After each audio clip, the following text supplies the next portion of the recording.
la plataforma Mercosur Social y Solidario es una plataforma integrada por organizaciones de Argentina, Brasil, Chile, Paraguay y Uruguay, que nace en el 2004 en el marco del proceso de integración regional Mercosur, y precisamente lo que la plataforma pretendía era, bueno, que se reconociera la participación de las organizaciones sociales como un componente estratégico para la integración de los estados, en un contexto bastante diferente, digamos, con el nacimiento del Mercosur con un sesgo fuertemente neoliberal. La cuestión es que la plataforma ya lleva casi 2 décadas de funcionamiento, y en este marco se ha constituido como un espacio de reflexión, análisis y capitalización de un conjunto de prácticas sociales y políticas que aportan al acumulado, digamos, fruto de sus experiencias en el proceso de aprendizajes al conjunto de las organizaciones sociales de la región. Por más que el Mercosur hoy aparece como muy debilitado y desdibujado, digamos, estas organizaciones hemos decidido sostener este espacio de reflexión como un modo de aportar a la construcción de la integración regional, más allá de los vaivenes, digamos, de la configuración del Mercosur en sí. En ese marco, digamos, el año pasado nosotros hicimos un mapeo de organizaciones, consultamos casi 200 organizaciones de la región, respecto a, bueno, cómo habían transitado, cuál había sido el impacto de la pandemia, cómo habían transitado esto, y las estrategias que las organizaciones se fueron dando como para asumir este proceso tan particular. Como continuidad de ese proceso precisamente que iniciamos este año, hemos estado realizando talleres que tienen que ver con posicionarnos actualmente en la realidad de las organizaciones, y bueno, cuando la pandemia aparece medianamente manejable a partir de la vacunación masiva de la población, pensar un poco en los desafíos los desafíos que estas organizaciones están asumiendo en este momento, un poco producto del impacto de la pandemia, un poco producto también de la realidad particular argentina. Lo que hoy vamos a compartir en este momento es precisamente las principales conclusiones de 6 talleres que se realizaron aquí en Argentina. Dentro de la plataforma, 6 de las organizaciones son de Argentina, estamos localizadas en distintas localidades, en distintas provincias, y bueno, cada una pudo desarrollar talleres ya con metodología presencial finalmente, con las organizaciones sociales con las cuales trabajamos. Pasa, Betty.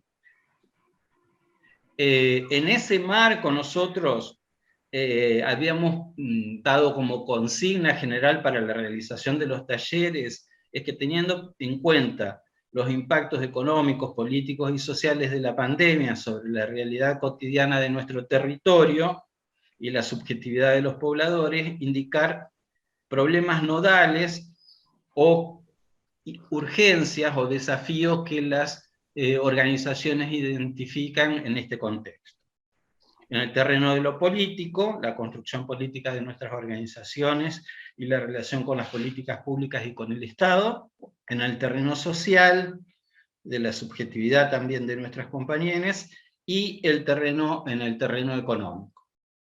Lo que vamos a compartir ahora es como una breve síntesis de las cosas que fueron surgiendo, digamos, en el marco de los talleres. En relación a las prácticas y desafíos en el terreno de lo político. Un poco las organizaciones identificaron que la construcción y reconstrucción permanente de la memoria comunitaria y la identidad de las organizaciones nos ayudan a tener claro quiénes somos y hacia dónde vamos, particularmente en estos contextos de bastante inestabilidad política. El tema de problematizar las coyunturas políticas y sociales y económicas para construir miradas que trasciendan la visión local, cómo las organizaciones están desafiadas a mirar más allá de nuestras particularidades territoriales y construir visiones políticas integrales y amplias sobre la problemática que nos atraviesa. Y reconocen que en las prácticas de las organizaciones sociales tenemos una gran fuerza para la construcción de poder popular y que se debe aprovechar desde las organizaciones. Y que nuestro aporte a la construcción de este poder tiene que formar parte de una reflexión cotidiana de las organizaciones, muchas veces absorbidas por, digamos, las urgencias que aparecen en el territorio. Pasa.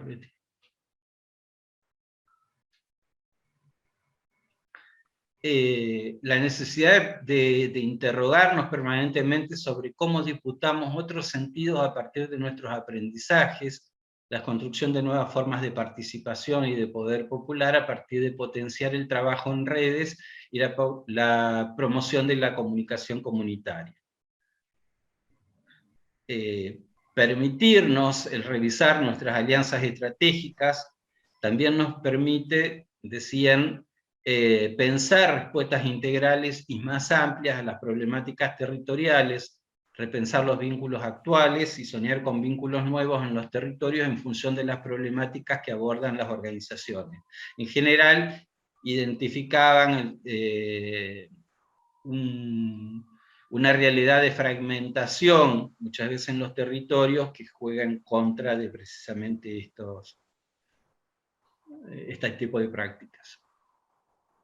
En el terreno de lo social y de lo subjetivo, todas coincidieron que el quedarte en casa durante la etapa más crítica de la pandemia para muchas poblaciones fue algo muy duro y difícil de transitar, por las necesidades de todo tipo, laborales, de acceso a los alimentos, por la soledad, el miedo, la angustia, problemáticas que permanecen en el territorio, como las del consumo, el aislamiento y la soledad de las personas mayores, se vieron agudizados y profundizados como problema.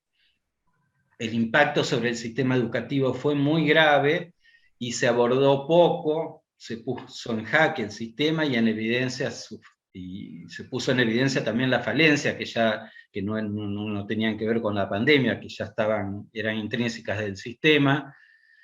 La familia y la docencia se vieron muy forzadas y hubo problemas debido a la falta de acceso a las tecnologías, a las redes, el soporte inexistente para muchas poblaciones. También hubo una fuerte distorsión escolar que aún hoy identificaban como que cuesta revertir en el territorio.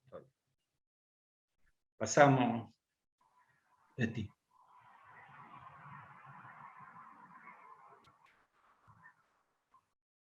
Aparecieron algunas cosas, algunos aportes, algunas organizaciones de mujeres compartieron que muchas terminaron enfermando debido a la sobrecarga de actividades.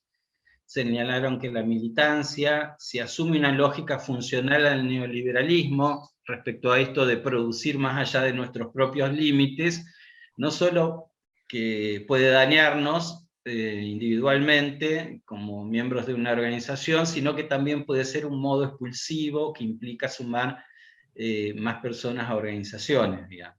Hoy aparecen también secuelas a nivel de salud mental, depresiones, angustias, miedos exacerbados, pero también como contracara de esa realidad crítica, digamos, producto del impacto de la pandemia, surgieron dispositivos de salud más territoriales, las organizaciones fueron incorporando en sus prácticas otras estrategias de acción vinculadas al uso de las herramientas tecnológicas, que hasta el momento no tenían. Cobró mayor impulso la lucha ambiental, por ejemplo, articulando el terreno de lo social, lo económico y lo político.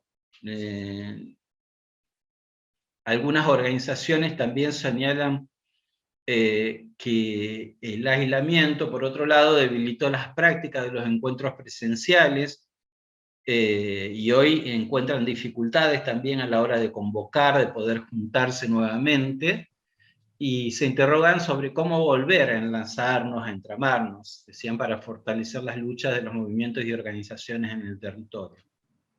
Esto hacía referencia también a la fragmentación de la que hablaba al principio. Las organizaciones de mujeres colocan como desafío algunos temas poco presentes en las organizaciones en general, como incorporar estrategias del autocuidado, el registro de nuestros propios cuerpos y de nuestros propios límites, considerar la ternura como un dispositivo pedagógico, el respeto a los tiempos de nuestras corporalidades y darle importancia al cuidado de la salud mental, compartir los sentires que nos atraviesan como organizaciones. Consideran que un camino es el de fortalecer las redes interinstitucionales en los barrios, conocer y reconocer el trabajo de las otras organizaciones para poder acompañarnos y articular en cada situación que se nos presentan y construir salidas colectivas. Pasamos, Betty. En general, todas coincidían que el desafío es volver a ganar las calles, ocupar y habitar el espacio público como único reaseguro para la defensa de nuestros derechos.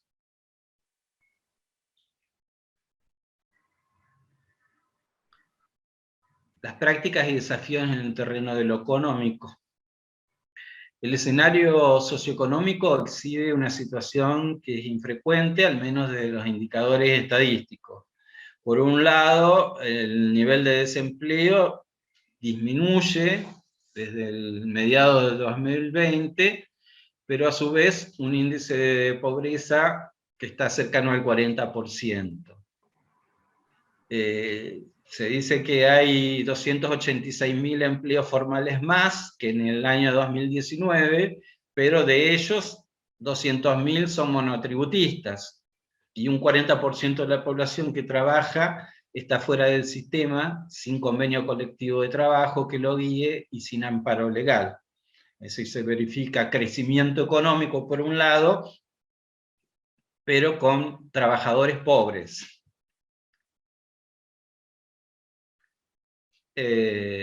Bueno, frente a esto las organizaciones señalan, por un lado, la imposibilidad de revertir la pobreza estructural y sobre todo la indigencia, a pesar del crecimiento económico registrado, evidencian la centralidad que adquiere la puja distributiva. Evidentemente, hay crecimiento económico, pero el crecimiento no llega a grandes sectores de la población. Por el otro, los límites demostrados por el sistema para generar empleo abren el debate y la disputa de sentido con respecto a los llamados planes, lo que entendemos como producción y reconocimiento social del trabajo, que incluye las muchas tareas no remuneradas realizadas por las organizaciones en los territorios.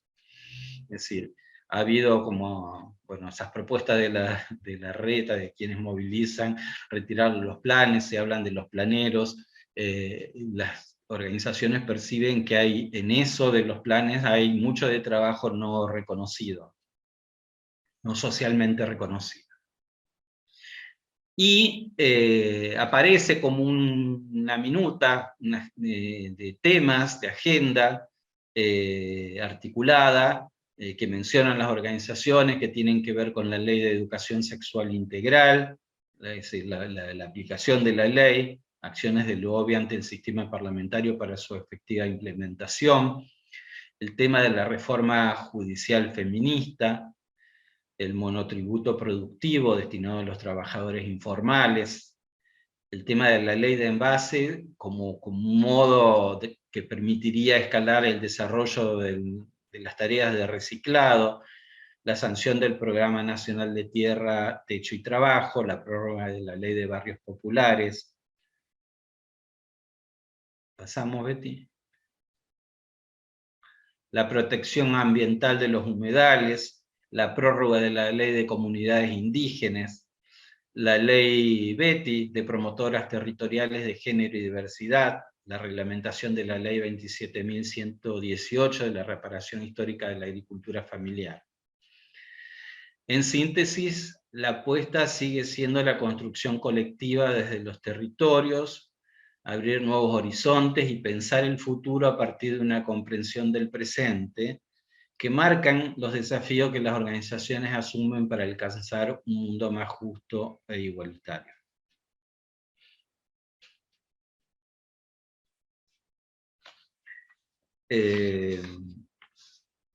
Bueno, esta fue un poco una sistematización de los principales puntos que fueron saliendo en los talleres.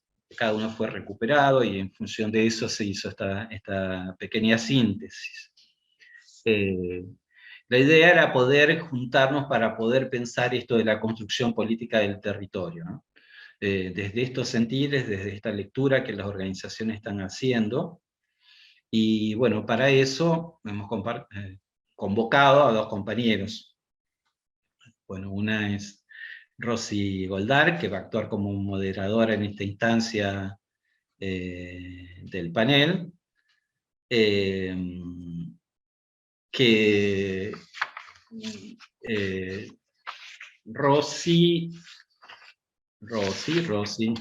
además de ser una compañeraza de muchos años, de aquí en la plataforma y también perteneciente a la articulación de SEAL, ella es integrante de la Asociación Ecuménica de Cuyo, de Mendoza, y forma parte del equipo de coordinación estratégica del Consejo de Educación Popular de América Latina y el Caribe.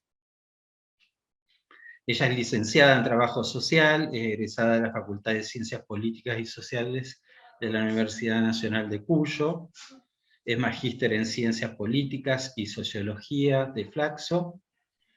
Actualmente se desempeña como profesora e investigadora en la Universidad Nacional de Cuyo y titular de la Cátedra de Trabajo Social Comunitario de la Facultad de Ciencias Políticas y Sociales. Es docente de posgrado en Educación para la Salud, prácticas educativas y en intervención social. Es docente orientadora social en centros educativos de jóvenes adultos.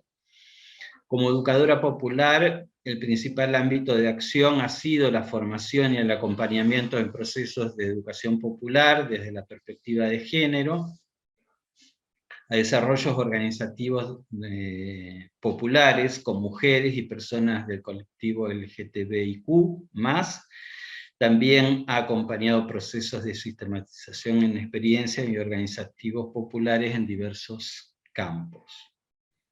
Como investigadora ha desarrollado perspectivas de análisis y comprensión de la vinculación entre educación popular, movimientos sociales y perspectivas emancipatorias, y su vinculación con procesos sociales y políticos en América Latina.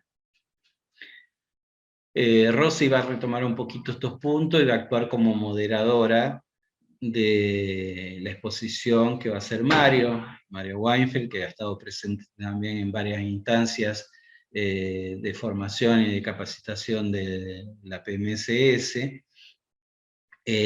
así que ya los vamos a dejar con ellos. Pero antes vamos a compartir un pequeño video de uno de los talleres estos. Este es el taller que se hizo acá en la localidad de Santa Fe, en la ciudad de Santa Fe, coorganizado junto con Canoa y Acción Educativa. Vamos a pensar en clave de cuáles eran las emergencias políticas hoy. Nosotros somos los protagonistas. Y por un lado tenemos la agenda de las organizaciones, que el esfuerzo es de encontrarnos, de conocernos. Entonces, de cuidar mucho los vínculos de confianza con las personas. Exigirle a los gobiernos la participación social en la administración de los recursos. Fortalecer lo que son nuestras estrategias. La ley de acceso a la tierra, necesitamos el reconocimiento del Estado, del laburo y del cuerpo que ponemos todos en las organizaciones. ¿Para quiénes producimos? Cómo desde el territorio podemos reeducar el Estado. Porque del intercambio de saberes. Política del marketing, es decir, no la desocupación. Esta construcción colectiva, hacer una agenda colectiva, por reivindicar la educación popular, articularnos y consolidar la lucha. decidimos pasar esta pequeña síntesis como para que dé una idea de la dinámica que tuvieron, digamos, los distintos talleres en las distintas localidades donde trabajamos. Bueno, entonces sí, Rosy, te dejo con esta parte. Bueno, parte. Muchas gracias a todas, todes, todos. Bueno, por un lado agradecerles la invitación a compartir hacer en realidad enlace, no solo en este momento, sino de enlace con Mario, con quien es un gusto siempre contar con su presencia y fundamentalmente con su mirada tan aguda. Bueno, Mario Weinfeld, todos o muchos de nosotros lo conocemos. Es además de un gran amigo y lúcido analista político, abogado y fundamentalmente periodista, que nos ayuda habitualmente tanto desde sus programas en Radio Nacional como desde sus columnas habituales en Página 12 los días domingos, nos ayuda a pensar la realidad.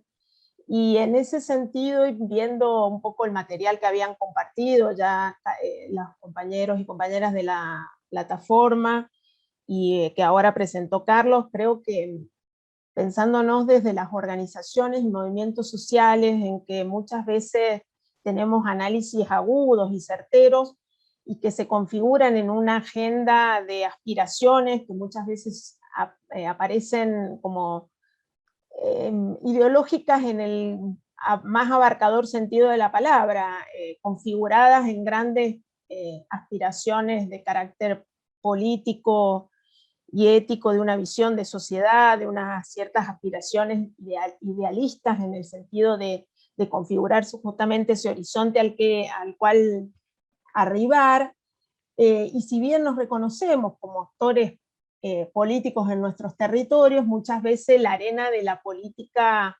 cotidiana como disputa del poder estatal, el poder también ojalá económico, y la disputa de sentidos, aparece como una agenda, pero también como algo difícil de comprender, fundamentalmente en épocas tan complejas como las que estamos viviendo.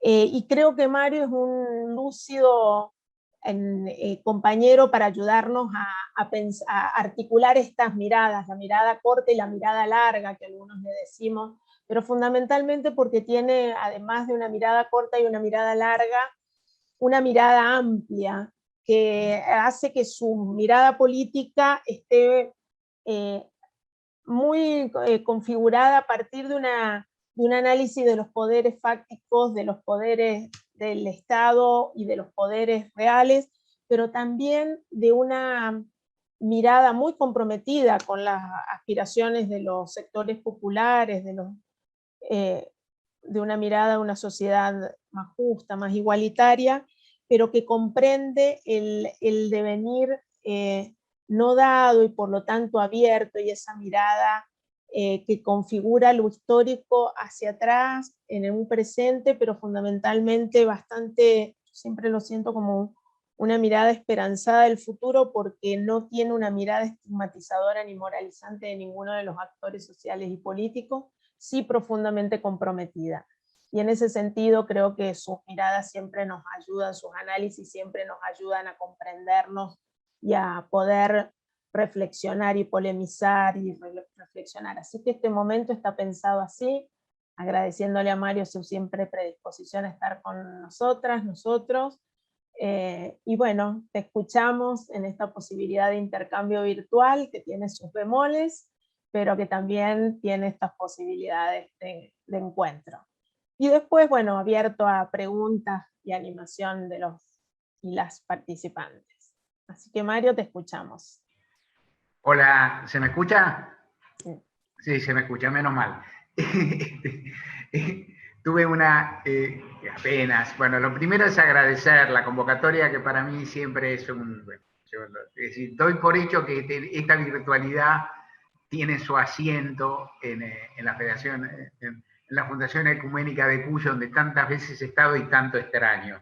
Y quiero agradecer la invitación, la generosidad, y lamentar o deplorar, comentaba con Rosy cuando estamos preparando esto, tal vez empecé a ir a Mendoza, tal vez no en el año 84, pongámosle, pero sí en el 85, nunca creo haber estado 3 años sin haber ido a Mendoza a dar una charla, ¿no? O sea, 3 años consecutivos, es este momento, eso, comparado con todas las cosas que han pasado en el planeta, no es nada, y en la vida de uno es mucho, y uno añora esos momentos y entiende la validez, por cierto, de estos intercambios virtuales que tienen sus virtudes, pero que, bueno, que también ofrecen sus dificultades.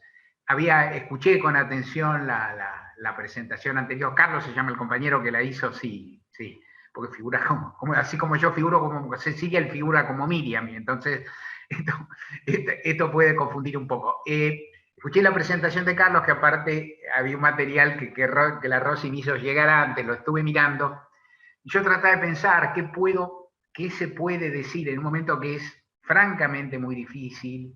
Y, sé que hay entre ustedes algunas personas que me conocen o que leen o ven o escuchan lo que digo. Y voy a hacer primero un par de confesiones que son apenas metodológicas, pero que he tenido, hace tanto que sigo la política, son muchos años que soy periodista, no lo he sido toda mi vida, pero son muchos años. Creo haber tenido pocos momentos, hemos vivido momentos muy difíciles en la Argentina y muy trágicos, y muy, no sé si mejores o peores. Reconozco y asumo, y quiero compartir con ustedes, compañeras y compañeros, que hay cosas que literalmente no entiendo, ¿no? O sea, vieron que ustedes a veces en el lenguaje coloquial decimos no entiendo para decir no estoy de acuerdo, ¿no? O sea, no entiendo que... Digo, no entiendo, hay comportamientos, hay determinadas situaciones, hay determinadas lógicas que casi me escapan. Es una vergüenza es una vergüenza. Está bien, en el mundo del conocimiento uno sabe que hay montones de cuestiones, de hechos, que la capacidad de uno, las herramientas que tiene no alcanzan. En el mundo del periodismo, en general, eso se resuelve con arrogancia. Los periodistas decimos que entendemos todo, que sabemos todo, que hablamos con todas las fuentes. Bueno, yo no hablo con todas las fuentes, no tengo todas las fuentes del mundo, tengo las que tengo, que son unas cuantas, trabajo lo mejor que puedo, estudio lo que puedo, y creo que a la incertidumbre propia de la contingencia, que es muy grande, se añade una serie de factores propios de la Argentina, que no comprendemos del todo, y un peso tremendo de la pandemia, y he escuchado con mucha atención las cosas que se han dicho, que han comentado, que la han bajado a tierra, ¿no? En situaciones concretas, hablando, que yo creo que que la magnitud de la pandemia no está pensada, no está comprendida, y que forma parte, una densa, del momento que vivimos, y que bueno, que en parte se nos escapa, y esto es una parte de los problemas que tenemos, pero no una parte menor. Les confieso, les cuento, que por suerte y por coincidencia temporal, estuve conversando hace un rato nomás con Álvaro García Linera, y entonces hablar con él y preguntarle estas cosas es formidable, porque entonces hay gente que sabe mucho más, y él y le pregunté algo vinculado a esto, y sin tener el textual, porque acabo de hablar, él decía algo como, es decir, la dimensión de la incertidumbre, ¿no? Después hablo de política doméstica, no crean. La dimensión de la incertidumbre, la incerteza que domina la vida, la incerteza que se incorporó en un momento determinado y te cambió todas las coordenadas. En aquella, por decirlo en un léxico muy sencillo, porque no soy quien para ir muy lejos, de pronto tomar mate fue un peligro mortal, de pronto abrazarse fue un peligro mortal, de pronto juntarse fue un peligro mortal, o indefinido. Y eso es una especie como de locura y de convulsión, que también es un trastocamiento de valores, porque tomar mate está bárbaro, abrazarse es fenómeno, amucharse con la gente está bien, y si me apuran a mí, que soy porteño y que entiendo todas las dificultades que hay, que mucha gente se junte en el subte, se apiñe y vaya a un lugar al otro, también en algún sentido está bien. No estoy defendiendo el transporte, el contenimiento urbano, y ustedes me entienden. No estoy defendiendo nada, lo que estoy defendiendo es que hay una forma de vida que es gregaria, colegiada, que tiene que ver con la presencia de las multitudes, el roce de los cuerpos y una cantidad de cuestiones que se ha dado vuelta y que no entendemos. Y sobre todo la dimensión de la incertidumbre que se sumó a la vida cotidiana. El regreso abrupto, creo yo, y casi gozoso a la presencialidad, pero sin pensar, digamos, creo, sin haber tenido, y no, de nuevo, no estoy criticando a nadie en particular que haya hecho, dejado de hacer o pensar qué hacer al respecto. Lo que digo es, ocurrió una peste y volvimos a la vida cotidiana como en el libro de Albert Camus, ¿no? Volvimos y listo, ¿no? Volvemos. Y lo que uno vio en literatura ahora lo ve y cree que ahí hay algo que no entendemos del todo, pero que en función de lo que ustedes han dicho, me parece que por lo menos tenía que decir una palabra. Me gustaría decir otra vinculada a la experiencia que ustedes comentaron, a vuestras experiencias, al trabajo de sectores militantes y demás. En la sociedad argentina está totalmente subestimado el esfuerzo, la templanza, la construcción, el aporte que hicieron los sectores populares a que en la Argentina hubiera gobernabilidad y paz social en este lapso, una cuestión que para nada era evidente ni que estaba dada, por decir así, en marzo de 2020. Yo creo que eso no solo está subestimado en términos políticos, que lo está, no solo está subestimado en términos, pero casi diría que no se entiende y que no lo entienden, y empiezo a decir y también a señalar algo del mundo de los propios, no lo entienden ni aquellos que los ensalzan. O sea, en definitiva, la gobernabilidad que hay hoy en la Argentina, y que se da y en un rato vuelvo sobre esto, si me acuerdo. La gobernabilidad y estabilidad institucional que hay en medio de esta sucesión de catástrofes económicas, políticas y sanitarias que hemos vivido en un lapso muy abreviado. Y que se da por hecha, porque si ustedes miran la Argentina, dice, ¿qué es lo que piensa en el Frente de Todos para el año que viene? Que va a haber elecciones, que va a haber primaria, que el Frente de Todos va a sacar el 30, algunos piensan sacar el 30, otros piensan sacar el 40, otros piensan sacar el 20, no importa. Eso por ahí lo dejo para la parte de las preguntas, soy una cosa. Lo que digo es que nadie pone en tela de juicio eso. O sea, la Argentina pareciera que tiene un sistema político que es inmune a las vicisitudes de la crisis. Y esto es compartido, por ejemplo, los Juntos, que los cambiemitas que se pelean, también piensan lo mismo. Ellos creen que van a ganar, y entonces tienen que discutir entre ellos, pero no ven, no advierten, no tienen mucho la idea de decir, bueno, esto se puede desbarrancar. La gobernabilidad no estaba comprada en 2020, en 2020 se garantizó en parte por una acción estatal eficaz, que uno reconoce, y en parte grande por la contribución de los sectores más modestos, los sectores populares de la Argentina, que por una cantidad de cuestiones, y muy básicamente por organización social, por cultura política y demás, contribuyeron a que no ocurriera algo que podía ocurrir. Para nada. Esto creo que está subestimado en los exámenes, me parece interesante decirlo. Ahora sí iría relativamente rápido a plantear, de modo sintético, por cierto, pero como ejes, a ver si se entiende, cuáles me parece que son los núcleos problemáticos generales en la Argentina, y por cierto, soy cruelmente sintético y ustedes sabrán disculpar.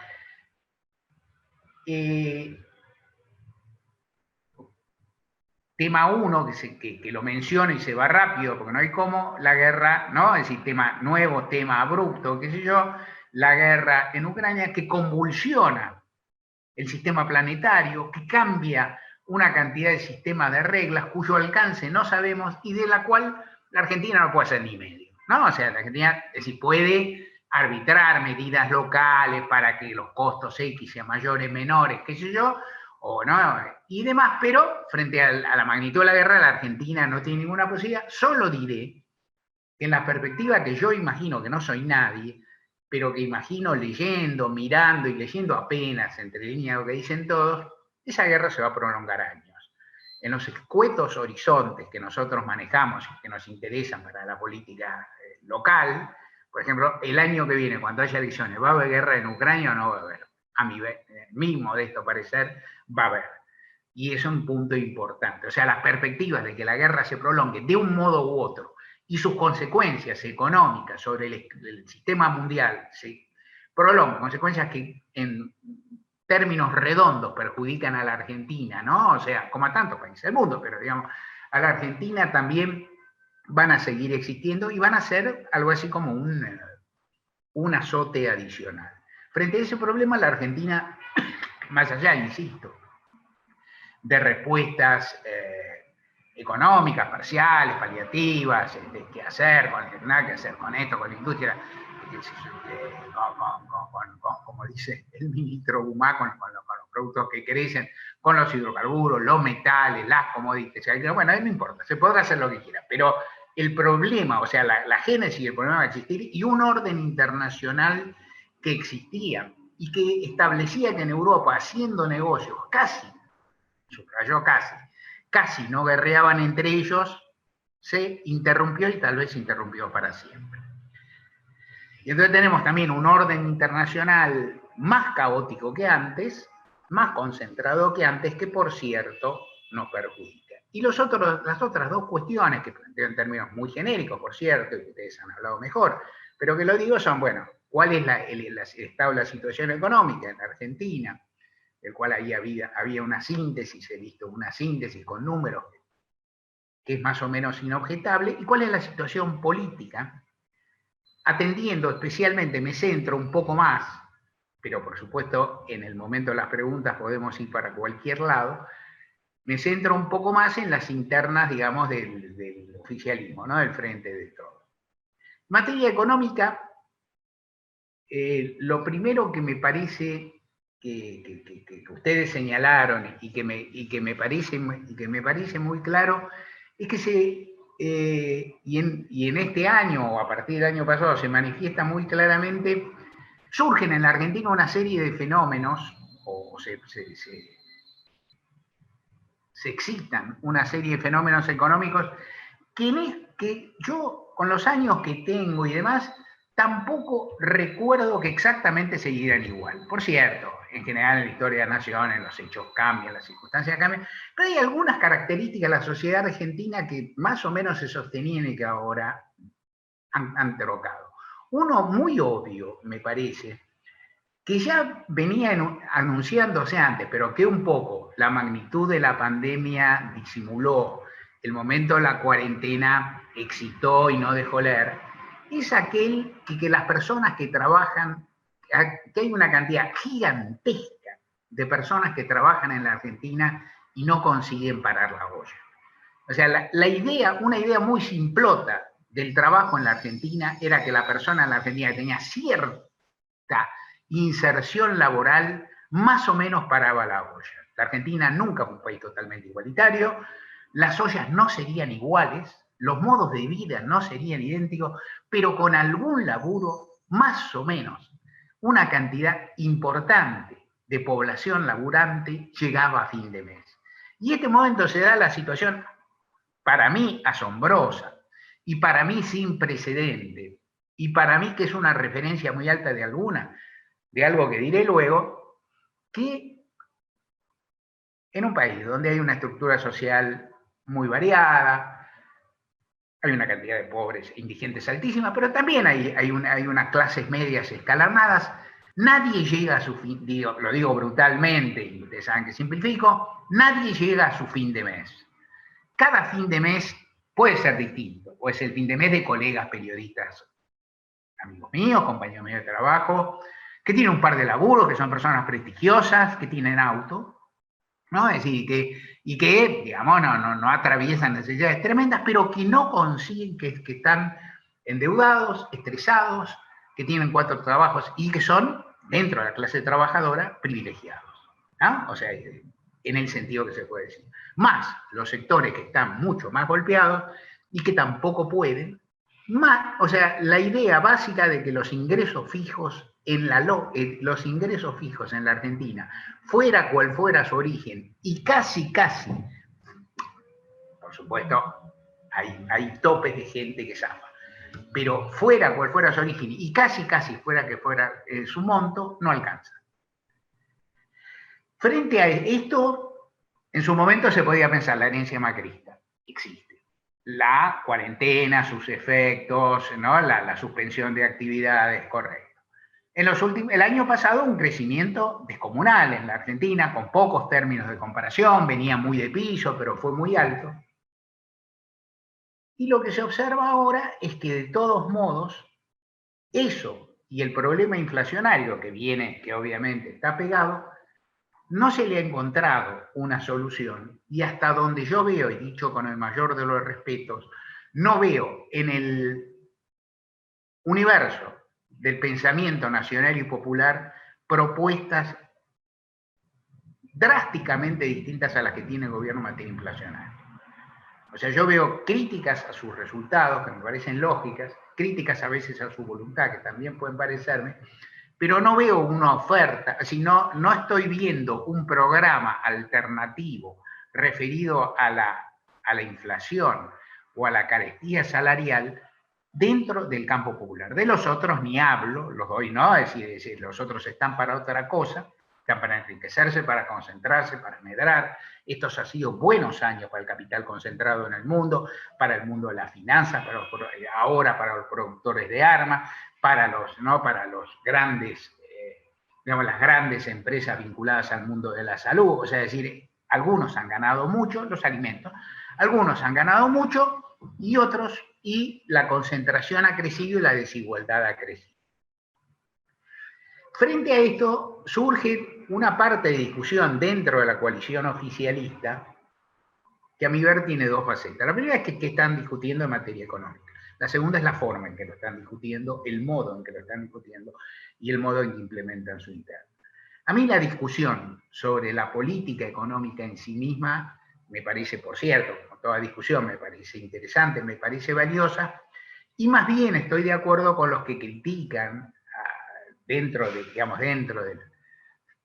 del marco de la coalición de gobierno, del conjunto de lo que podría llamar el Movimiento Nacional y Popular, el peronismo en este momento, estoy más de acuerdo con los que critican las carencias de la política económica que con los que se dan por conforme.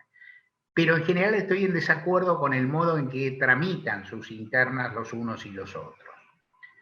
Esto, por supuesto, del lugar de uno que no milita exactamente políticamente, que no es funcionario, que no está, digamos, tampoco el legislador ni nada, es relativamente sencillo, pero a la vez estoy bastante convencido de que el modo en que se tramita la interna ratifica un riesgo que, insisto, ya lo dije una vez, lo digo dos, lo diré como mucho tres, pero pido que se tenga por dicho, que es la idea de que se da con mucha rapidez por sentada que la Argentina tiene garantizada gobernabilidad y estabilidad institucional tranqui hasta 2023, y yo creo que eso es una construcción, es un mérito, si se quiere, colectivo, ¿no? O sea, es algo que viene produciendo hace muchos años, pero la magnitud de las crisis acumuladas me parece que habilita a pensar que no es seguro, y que si el propio oficialismo contribuye con disputas internas y un modo de tramitarlas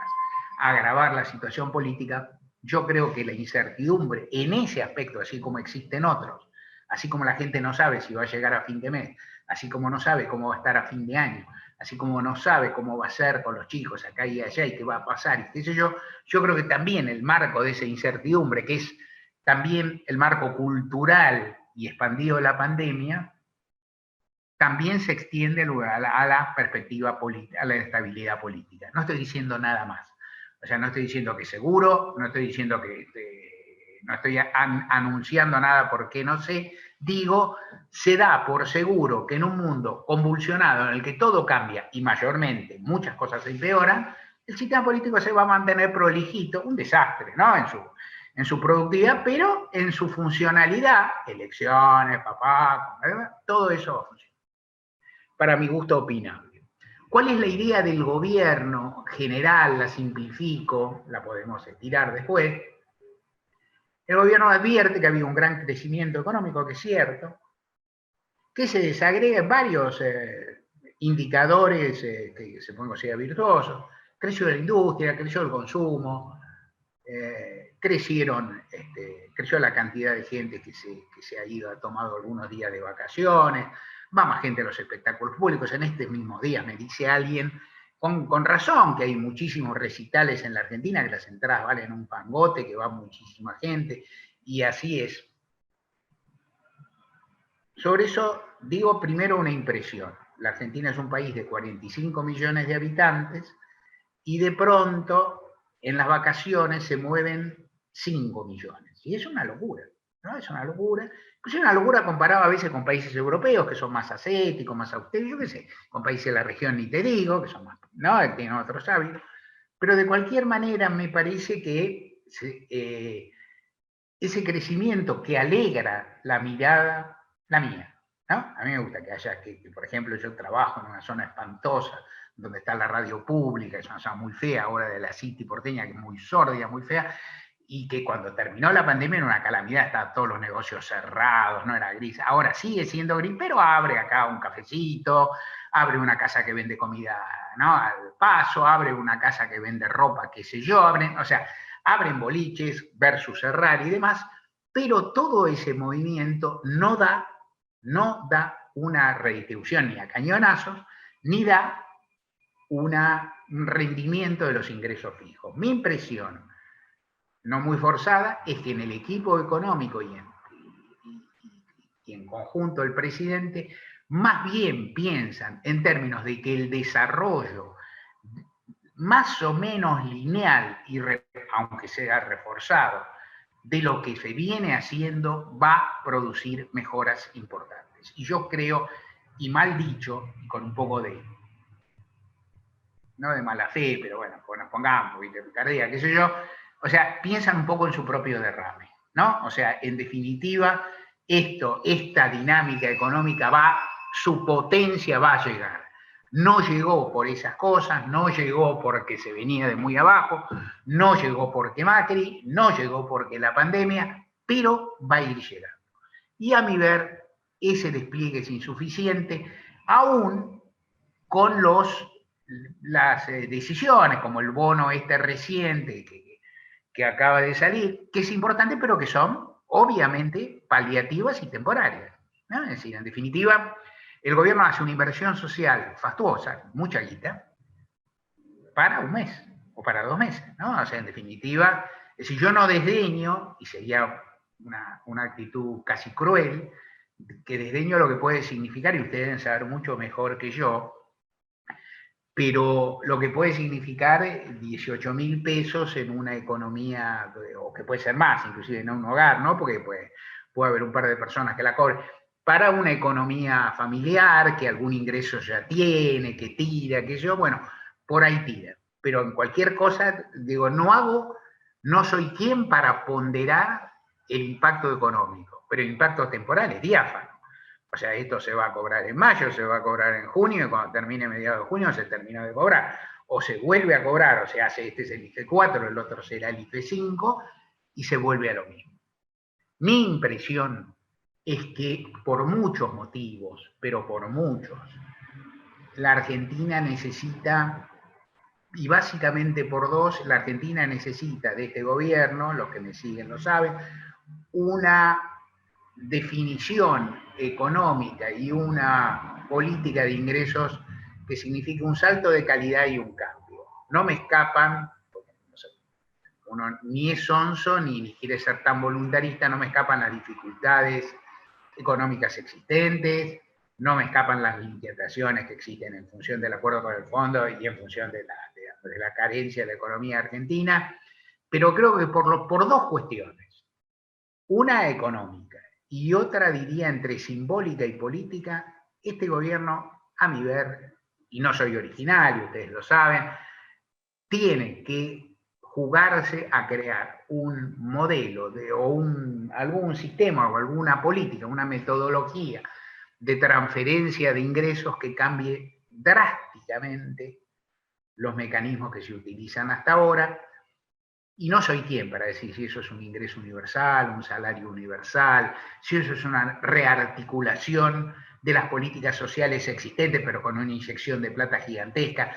En esta discusión, que hay especialistas, y muchos de ustedes sabrán mejor que yo, tanto como yo, hay quien dice, por ahí la política nueva es de pelota un poco, ¿no? O sea, genera la necesidad de crear nuevos organismos, nuevas estructuras, nuevas burocracias. Por ahí te confunde, por ahí es mejor, ¿no?, mezclar la asignación universal. La Argentina tiene un piso de protección social importante, una cantidad de gente cubierta por muchos lados. Mezclar la asignación universal por hijo, con las pensiones, con, ¿no?, los programas vinculados al desarrollo social, con la tarjeta alimentaria, no me importa.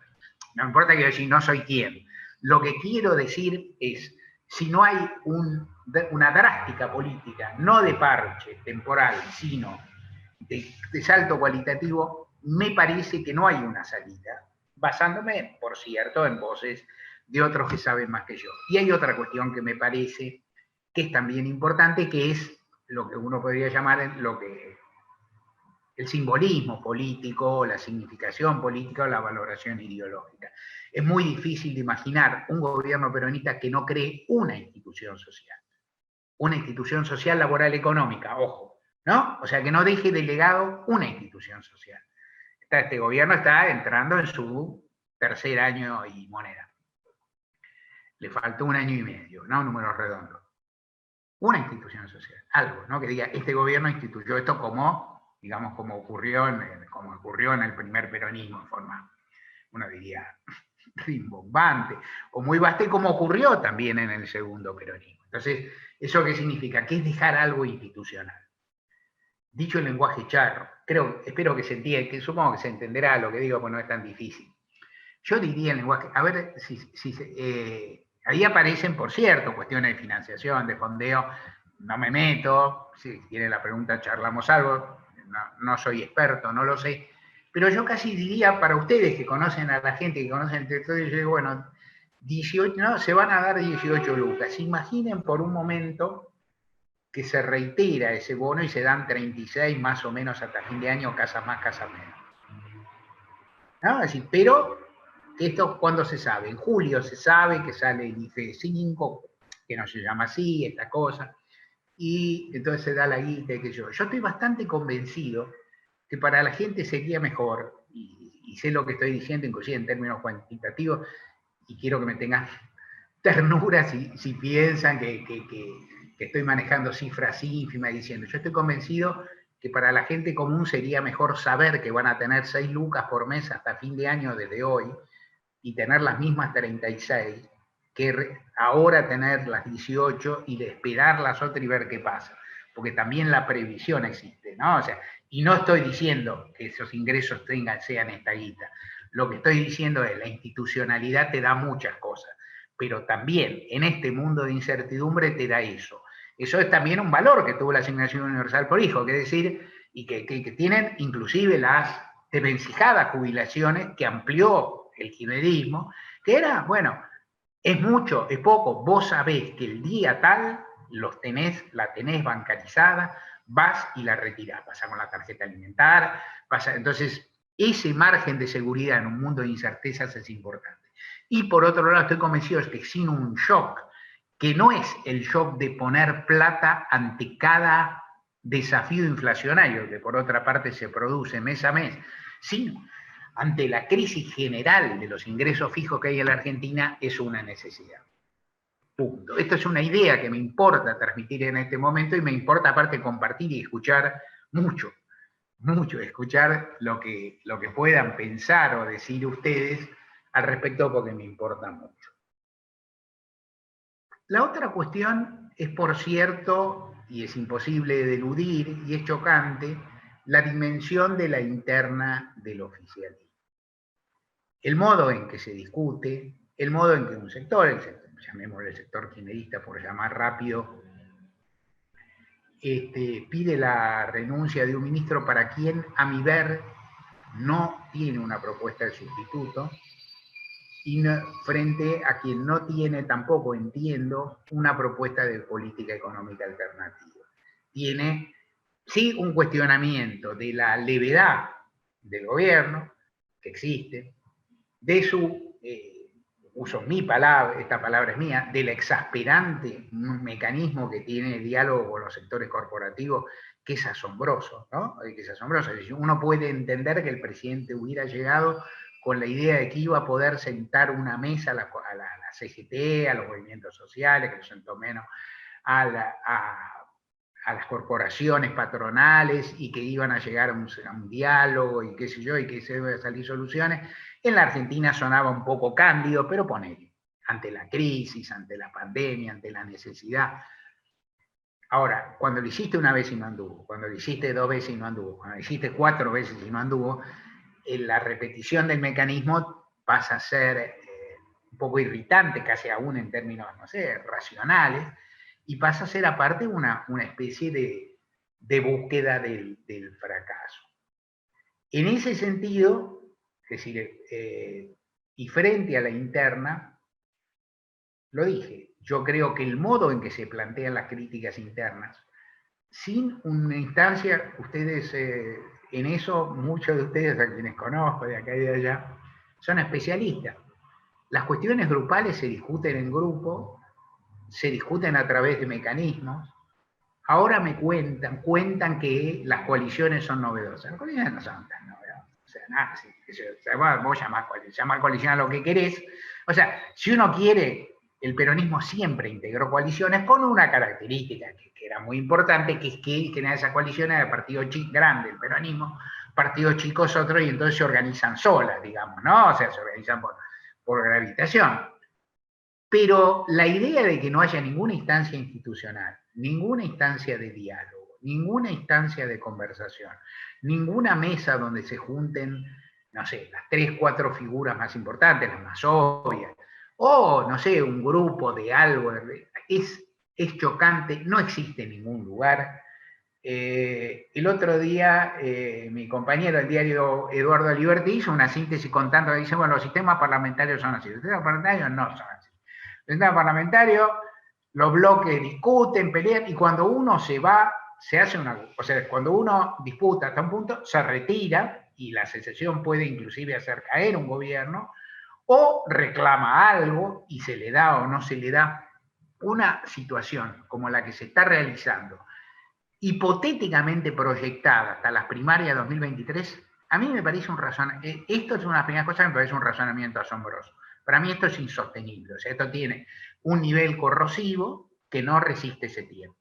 O sea, más allá de las cuestiones anecdóticas que ignoro, de si el ministro va a renunciar o no va a renunciar, de si el presidente le va a pedir la renuncia o no, si lo va a cambiar por otro o no, yo creo que una disputa de este cariz, diferida, unas posibles primarias dentro de 1 año y moneda, que en la Argentina es una eternidad, no es sostenible.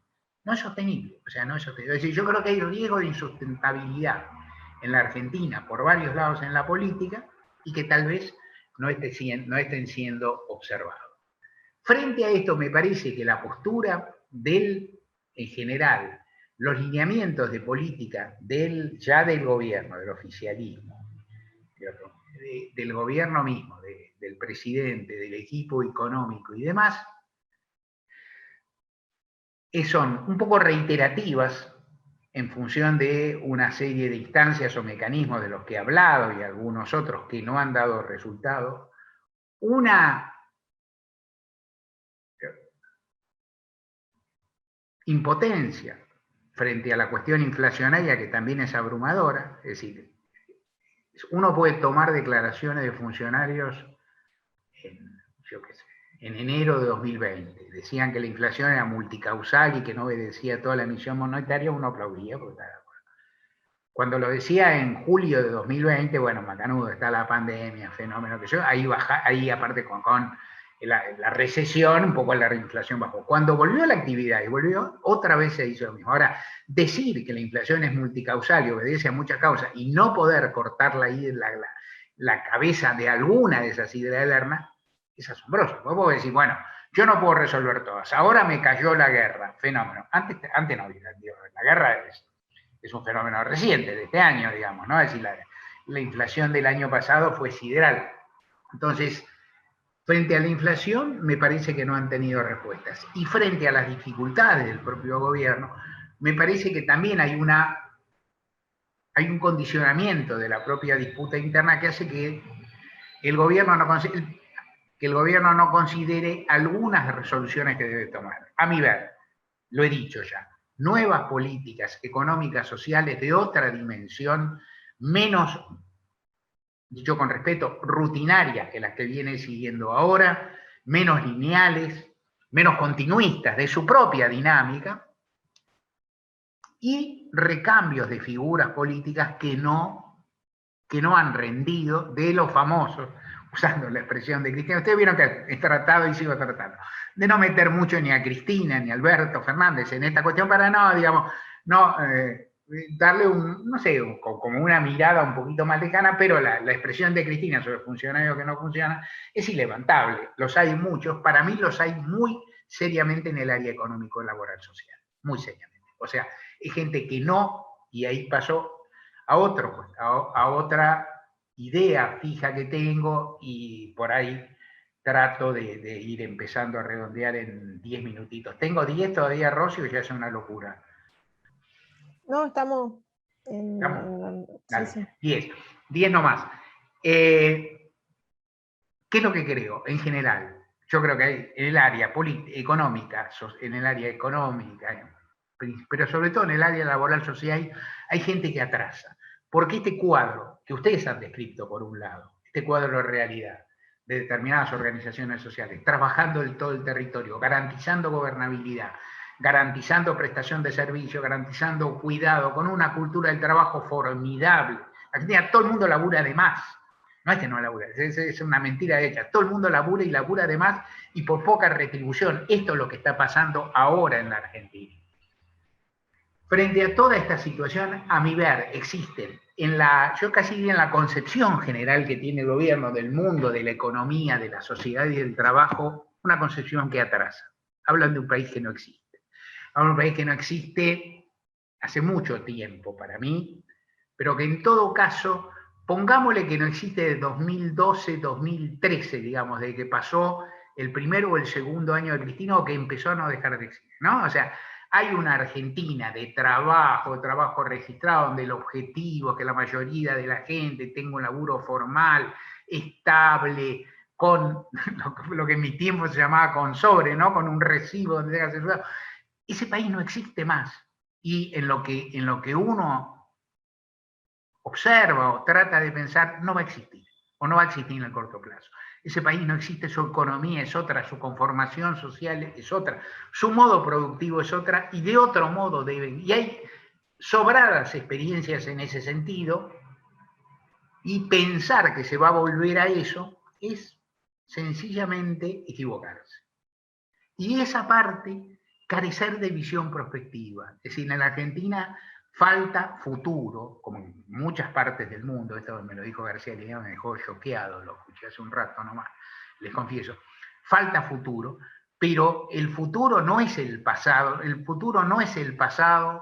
regreso a un pasado que pudo ser inclusive pasable o valioso, pero que terminó hace 40 o 50 años y que tuvo una brecha, a mi ver, en el periodo kirchnerista. O sea, la Argentina del Estado benefactor tropezó, por lo menos, o perdió fuerza en el año 75-76, como perdió en todo el mundo, por la crisis del petróleo, por el fin de los 30 años gloriosos, por el Rodrigazo en la Argentina y por la dictadura añadida. Y aunque luego hubo una recuperación importante en términos en tiempos de Kirchner y Cristina, yo creo que muchos sobrevaloramos, me anoto, sobrevaloramos esa recuperación porque fue muy alta, porque fue muy valiosa, porque fue muy importante, porque dejó resultados de los cuales acabo de hablar, pero pensamos que podía tener una proyección a futuro que yo creo que, con franqueza, vista hoy en perspectiva, ya no tenía. La Argentina tiene que ser repensada, su política económica y social tiene que ser repensada, y yo creo que el gobierno sencillamente en esos términos atrasa.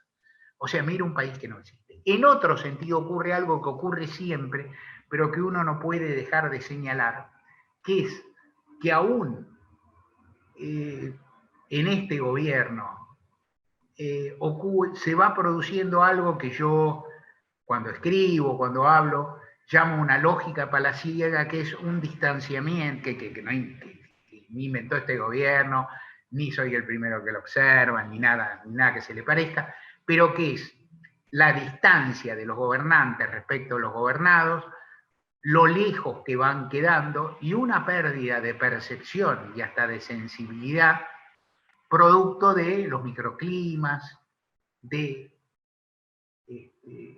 la necesidad de sentirse un poco más confortado y sobre todo de no ver, ¿no? De no ver. Les cuento con franqueza que alguna vez, está espiando a ver si me queda mucho para decir, no. Les cuento con franqueza, la otra vez hablaba de un problema económico-social más o menos evidente. Hablaba con una académica, científica social, que respeto mucho, y yo le decía, a veces me da un poco de vergüenza decir que yo me doy cuenta de algo que está ocurriendo, que no está ocurriendo, que está mal, y que no se den cuenta muchas personas que son funcionarios, que yo respeto, que son inteligentes, que son estudiosos, muchos y muchas de ellas laburan muchas horas por día, son decentes en un sentido amplio, hay muchos en este gobierno.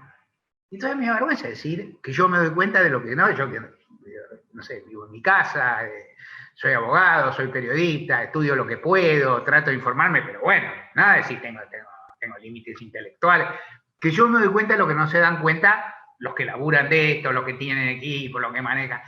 Y la mujer me dijo, no tengas vergüenza, porque no ven cosas que vos ves.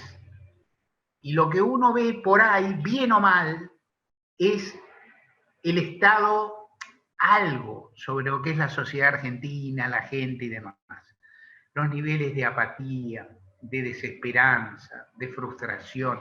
De nuevo, estoy diciendo, la sociedad argentina hizo un esfuerzo gigantesco, sobrellevó 1000 cosas, está viviendo mal, está viviendo con una suerte de estrés cotidiano espantoso, soporta mensajes mediáticos atroces, una violencia, una transmisión de información violenta. No es el tema de esta conversación, pero no puedo dejar de mencionarlo. Es impresionante el modo que se informa en la Argentina, el tipo de información masiva que reciben las personas, las distintas modalidades de violencia que se desarrollan en la Argentina y que, digamos, tuvieron alguna forma de exacerbación en pandemia, en cuarentena, en la vida, y que luego tienen 100 derivaciones.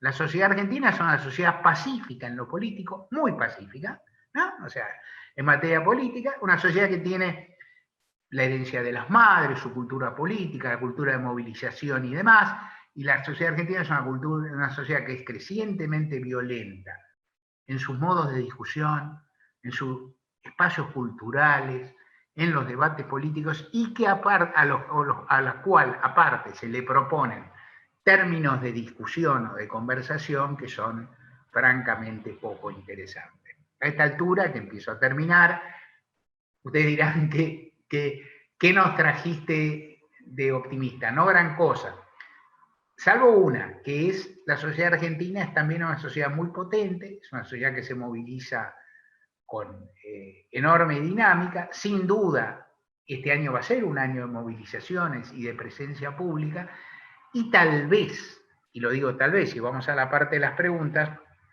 creo que hay que pensar en términos de movilizaciones sociales no necesariamente conducidas por la coalición de gobierno, sea cual fuera su sector. Yo creo que la movilización social también debe tener una lógica reivindicativa en la cual la relativa cerrazón de los sectores políticos y su alejamiento, o por lo menos cierto distanciamiento de las necesidades populares, hace que tal vez deban surgir algunas otras alternativas. Yo estoy convencido que la Argentina es un país participativo, necesita más participación. La Argentina, que es un país que discute, necesita más discusión. La Argentina es un país que discute, el Poder Judicial lo tiene que discutir en cualquier lugar menos en el Congreso. Estoy convencidísimo. La Argentina tiene universidades, tiene calles, tiene centros culturales, tiene espacios. Es decir, en la Argentina hay en este momento, y esto es una característica del Frente de Todos, hay una tendencia a llevar a lugares poco interesantes discusiones que por ahí, que no son, las más importantes son las socioeconómicas, desde ya, ¿no es cierto? Y la defensa de determinados valores, derechos o conquistas. Llevar todas las discusiones al Congreso o al Poder Judicial es de alguna forma una variante de derrota, una variante de aburrimiento, una variante de movilización. Estoy convencido que estas cosas tienen que cambiar, que en la Argentina pueden cambiar desde abajo, y estoy convencido que tal vez la lógica de la dinámica de la propia situación puede ilustrar a los protagonistas. Estos no son días para sentirse muy estimulados en ese sentido, pero tal vez uno dice, bueno, hasta lo de este bono. Bueno, cuando termine este bono, ¿qué va a pasar? Una inversión social fastuosa y habrá llegado y habrá que renovar lo demás.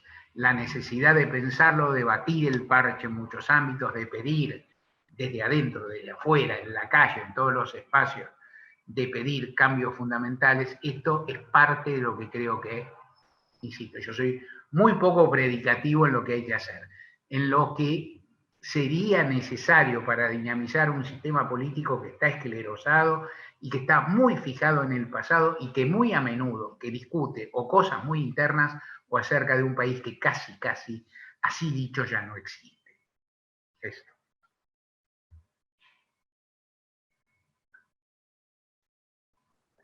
Bueno, muchísimas gracias, Mario. Como siempre, muy, no solo ordenado, ameno, sino muy estimulante para pensar algunos de los desafíos que tenemos más allá de, o más acá, de este escenario no alentador de arriba hacia abajo, sino muy abierto desde otros puntos de acumulación o, no sé, de construcción política.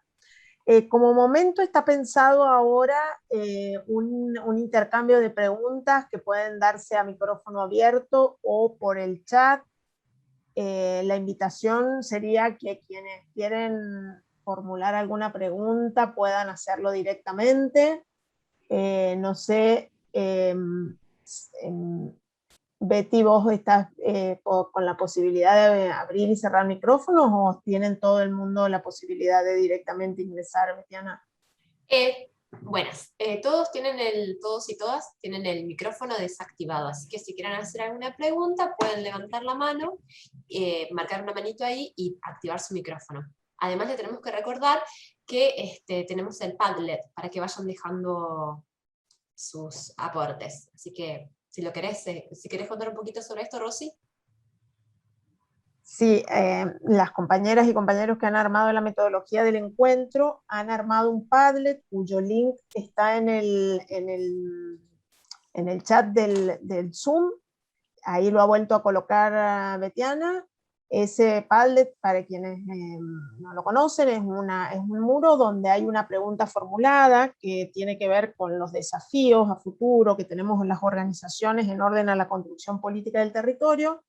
En el ángulo inferior derecho hay un signo más, que ahí está, cliqueando ahí pueden escribir palabras o ideas no muy largas, que se van escribiendo se van recibiendo modos de aporte, pero bueno, eso está previsto para tenerlo como producto de cierre, lo pueden ir haciendo simultáneamente, pero ahora esperamos fundamentalmente vuestras reacciones, preguntas, etcétera, orientadas a Mario. Así que quienes quieran pueden o levantar la manito o abrir sus micrófonos.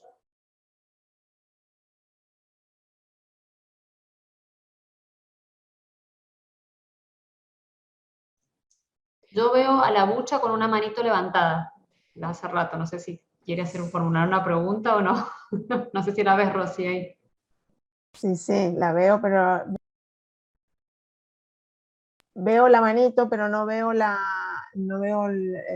abierta la cámara. No sé si ha sido de toqueteo de pantalla o efectivamente Bueno, entonces avanzo yo. Bueno, buenas noches a todos los que se han conectado. Es una alegría encontrarnos, aunque sea por este medio. Y yo quería preguntarte, Mario, ¿qué lectura nos podés aportar en relación a lo regional? Viste que nosotros somos una plataforma que está vinculada a organizaciones de Argentina, bueno, de Chile, Paraguay, Uruguay. Y sobre eso, si vos ves que haya algunos actores políticos que puedan llegar a, no te digo incidir, porque es como mucho, pero ¿qué otras lecturas favorables se pueden hacer con lo que pasó con Chile, bueno, el gobierno que tenemos en Bolivia, lo que vendrá en Brasil, que esperamos que realmente haya un cambio de eje político, por así decirlo, a ver si por allí nos puedes dar algunas orientaciones que nos puedan aportar? Entendemos que el panorama es bastante complejo y creo que tal vez mirando hacia la región podamos pensar en algunas ideas o algunas nociones que nos habiliten otras esperanzas. Eso. Sí. Muy, sí. Muy brevemente, pero y tal vez de nuevo, sin mayor originalidad. Cuando llegó Alberto Fernández, estaba cercado, ¿no? Realmente estaba cercado geopolíticamente, un momento impresionante y de enorme aislamiento y debilidad. Uno podría decir, yo escribí en ese momento, si Alberto Fernández quiere ir a tomar un café con un presidente que le caiga bien, tiene que ir a México, que es lejos de la Argentina en muchos sentidos, que es lejos geográficamente, que es lejos en la cultura política, en la relación y demás. El lugar, es decir, el mundo nuestro es el tercer mundo, macanudo, pero la región es esta, el mundo nuestro es Sudamérica, básicamente, un poco de América Central, y muy fuertemente los países limítrofes, digamos, es casi obvio. Digo, la dimensión geopolítica, si algo demostró, en parte la crisis de pandemia, y en parte la cuestión bélica que está ocurriendo, que la dimensión geopolítica es potentísima. Es potentísima. Entonces, que haya llegado Arce en Bolivia, de procesos muy disímiles, Boric en Chile, altas posibilidades de Lula en Brasil, que es una dimensión ya distinta, porque Brasil, bueno, es la potencia territorial y es Lula, son todas hazañas políticas que demuestran que las hazañas se pueden concretar. O sea, yo creo que eso es un punto interesante aún en el horizonte gris que yo he planteado. O sea, ¿quién iba a decir que Evo Morales, cuando lo estaban corriendo y que lo estaban persiguiendo y se estaba fugando a México con García Linera, iba a conseguir una victoria electoral en meses? ¿Quién iba a decir que Lula, con todo lo que le hicieron, con lo que sufrió, con la edad que tiene, que sé yo, o sea, esté a tiro de llegar a ser presidente? Y si Lula llega en Brasil, ciertamente el cuadro regional cambia enérgicamente. Argentina pasa a tener 3 países limítrofes, ¿no? Pasa a tener 3, y uno Brasil, que está fuera de cuadro, ¿no? que es la potencia, con una posibilidad de relación muy importante. Y entonces eso quiere decir que la política es en este momento volátil, a veces a favor, a veces en contra, y que en las propias dificultades o sombras que vemos en un momento pueden cambiar. Algo que no dije en mi exposición y que debe estar como subtítulo o como acápite de ello, es que los momentos de crisis, y este lo es, a veces generan en quienes la padecen, y nosotros la padecemos, y yo también, la sensación de que las crisis son interminables, la sensación de que la desdicha no va a terminar, y es cierto que hay cosas que cambian poco y hay cosas muy difíciles, pero las crisis terminan, ¿no? O sea, aunque parezca mentira, las crisis terminan o se modifican o se reformulan, y el escenario internacional nos da eso. No nos salva, a nosotros no nos va a salvar que Lula gane las elecciones, pero abre una posibilidad o una perspectiva que hace 2 años no existía y que hace 2 años parecía una locura. Entonces, si uno compara el mapa que tenía Alberto Fernández con el mapa de Alejo, y pongo, con todo respeto, pero pongo entre paréntesis el caso de Castillo en Perú, porque Perú es un país que nos queda un poquito, aunque un país hermanísimo, y que yo, nos queda un poquito lejos en las relaciones internacionales, y aparte es una política muy inestable, no tenemos tantos lazos, el comercio exterior no es tan intenso, no hay proporción entre eso, Bolivia, Chile, ¿no? Y Brasil. Entonces, eso es estimulante. Y uno podría decir algo. Si el gobierno, hoy voy a decir algo, un pesimismo transitorio, o un pesimismo, una definición transitoria, que me parece no optimista, y una proyección que podría serlo. Yo creo que si las elecciones fueran la semana que viene, ganarían los malos acá en Argentina. Listo, como ganaron hace 4 meses, hace 6 meses. Sencillamente en parte por ver eso, digamos, ganaron hace unos meses, las cosas no cambiaron tanto, en el gobierno hay mucha disputa interna, la situación es muy difícil, no cambió tanto, tal vez la ganarían. Puede pasar. Las elecciones no son en ese momento y hay que ver después.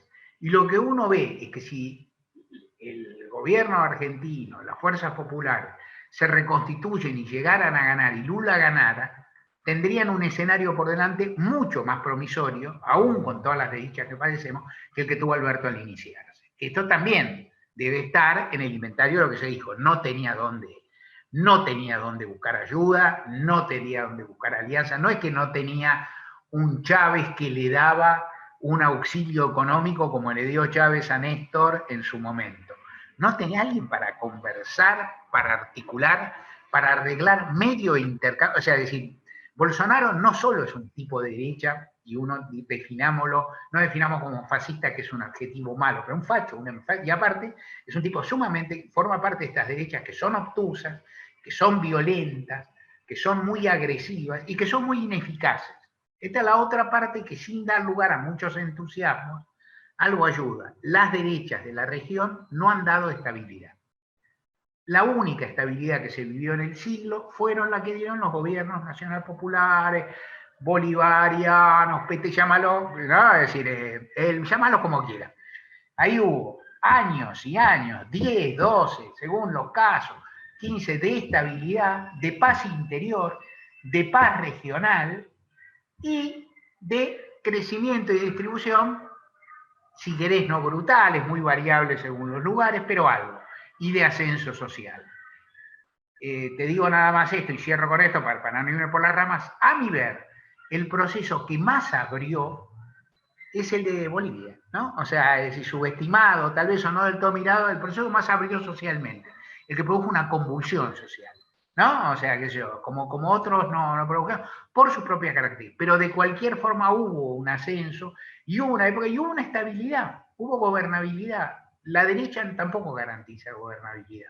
Entonces, esos son los factores que ayudan a decir, bueno, o sea, no todo está perdido, ni todo está definido. Y hay algo, esta pregunta que vos tan atinadamente planteaste, es, bueno, si Lula ganara las elecciones, se abriría un horizonte de oportunidades que en esta etapa no hubo, en un momento en que tal vez las cosas puedan estar ligeramente mejor si se hacen un par de goles, o aunque sea se consiguen un par de córneres, ¿no? ¿Qué sé yo?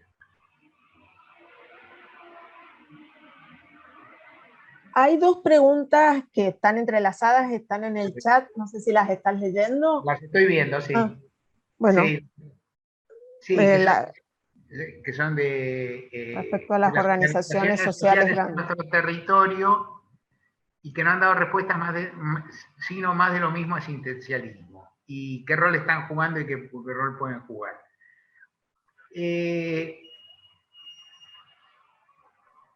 Primero, yo no soy ni un catador, ni un sommelier de las organizaciones sociales, ¿no?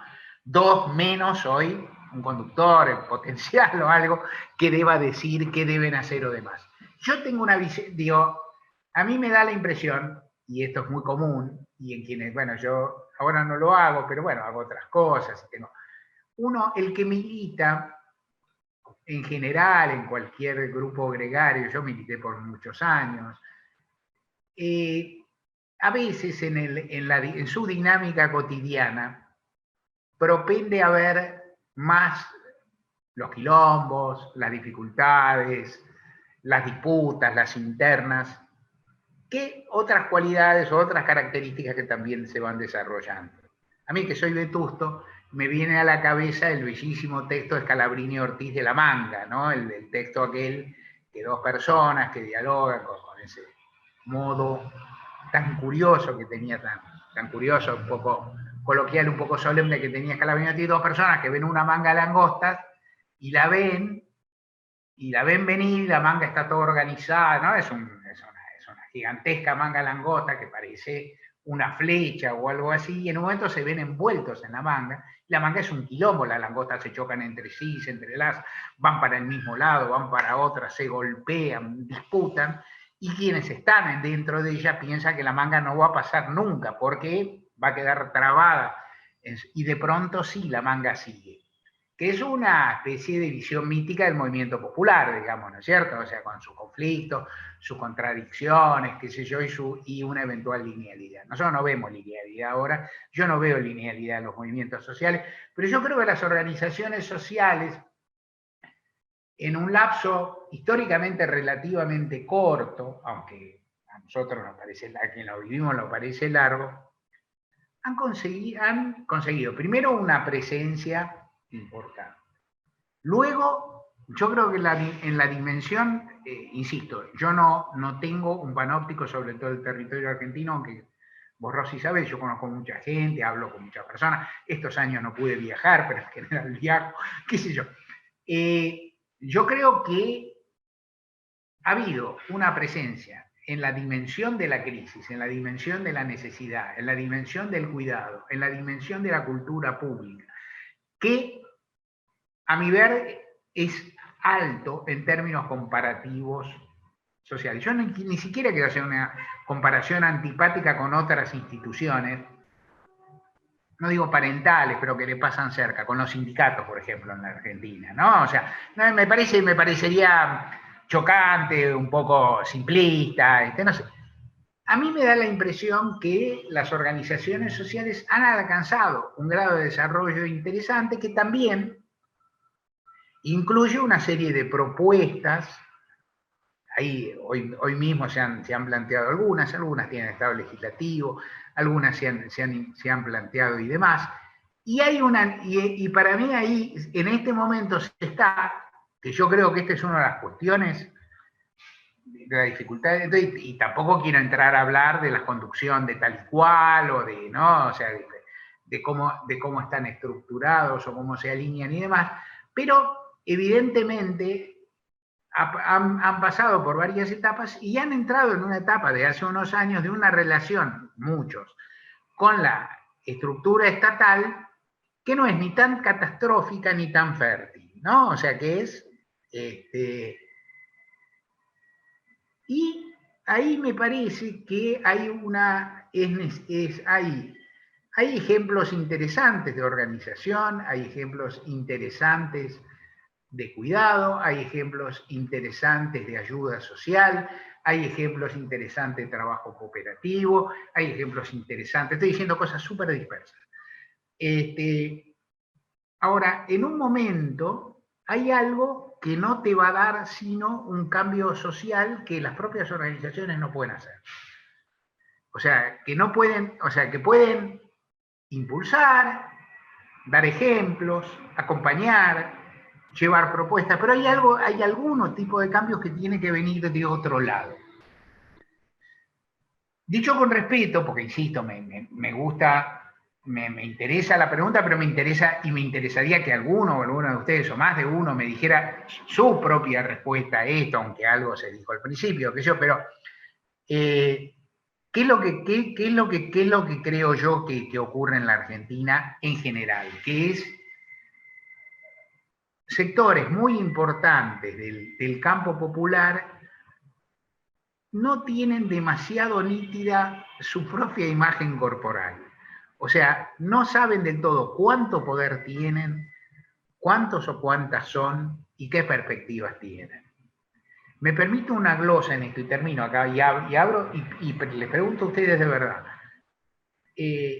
Pero hay algo que, por ejemplo, ocurre mucho en este momento. Hay gente que dice, hagamos una consulta popular sobre cualquier cosa. Esto lo iba a decir después.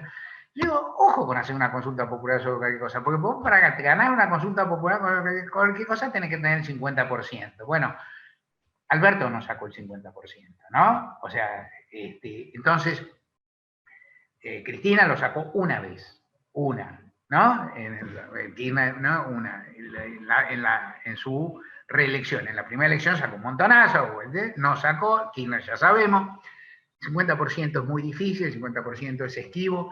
Entonces, ¿qué es lo que pueden hacer las organizaciones?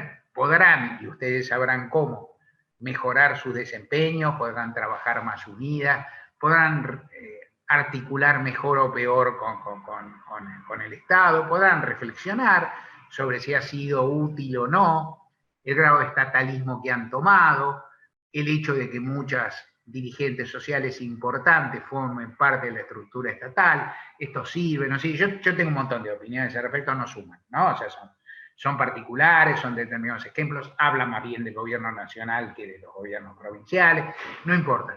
Pero yo le preguntaría a ustedes, yo que creo que en la Argentina, digamos, desde en este siglo han pasado, han ocurrido un par de fenómenos que son interesantes en lo panorámico. En la Argentina ahora, por lo menos en un amplísimo campo nacional, popular, progresista, humanista, se sabe que trabajadores somos todos. Los que tienen trabajo, los que no tienen trabajo, los que tienen trabajo intermitente, los jubilados, las jubiladas, las mujeres, o sea, trabajadores somos todos. Eso se amplió, ese concepto, se amplió con el dolor, el sufrimiento, el padecimiento y los momentos de solidaridad, que los hubo y que los hay, suscitados por las crisis. Eso es una parte interesante. La otra es entender que, no sé si en las propias organizaciones, me parece que no, pero de otros lugares hay un intento de encastrar a las organizaciones sociales y a las personas del mundo del trabajo no formal en un modelo laboral que, de nuevo, insisto, no existe. Ahora me gustaría escuchar a algunos de ustedes que me digan qué opinan ustedes de las organizaciones sociales, aunque sean un par de intervenciones para afanarme algo yo.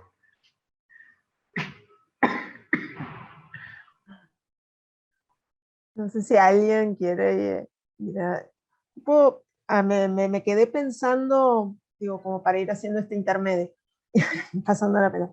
En esto cuando vos decías trabajadores somos todos, yo se me vino a la cabeza una serie de organizaciones y a la que estuvimos fuertemente vinculados, y creo que está en algún momento, que fue la construcción de la CTA, de la Central de Trabajadores Argentinos, ¿verdad? Que fue el que incorporó al mundo organizativo las organizaciones sociales desde la perspectiva de los trabajadores desocupados en aquel momento.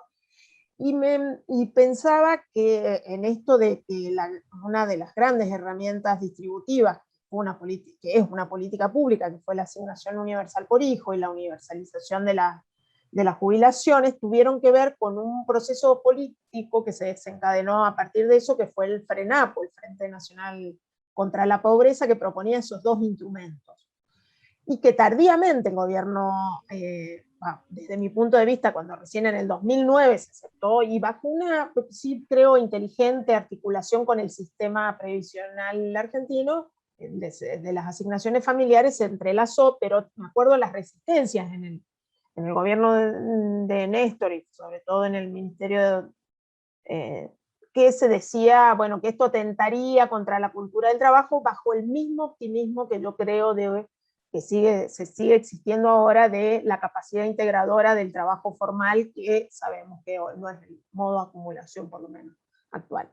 En ese sentido, yo lo que veo, relacionándolo con la pregunta de la compañera de Daniela, que creo que las movilizaciones muy actuales demandan esa distribución, pero no está muy claro el instrumento. Por eso se sigue viendo como mucho asistencialismo, porque en realidad son los planes bajo las cooperativas, etcétera, que es una herramienta que quedó medio de costado frente al impulso que ganó la asignación universal y las pensiones, pero que ahora vuelve a estar. Yo ahí la que veo que es más innovadora, pero tampoco creo que esté muy consolidada, es la del reconocimiento de la economía de los cuidados, el reconocimiento de las tareas de cuidados como una activadora, porque en las organizaciones populares la mayoría son mujeres actualmente. y porque asumen las tareas de cuidado de los hogares y también de las comunidades. Pero yo lo que creo que ahí falta es el enganche de política pública. ¿Cuál es la política pública que podría encarar eso? Y la otra que me parece interesante, que creo que salió en las conclusiones, es la del reconocimiento de las tareas que se desarrollan en lo que se da a llamar el amplio campo de la economía popular.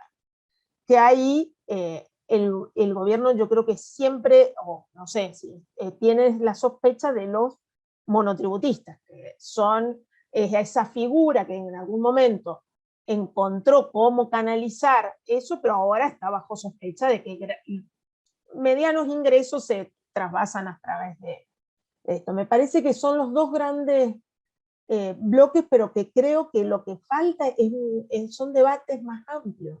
No hay canales para el debate político porque creo que probablemente se puedan enganchar un poco más adelante, pero para mí no están...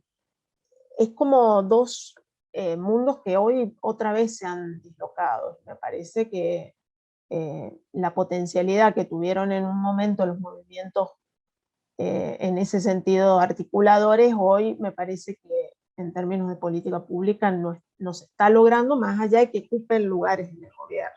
Eso me parece que falta diseño de política pública y diálogo.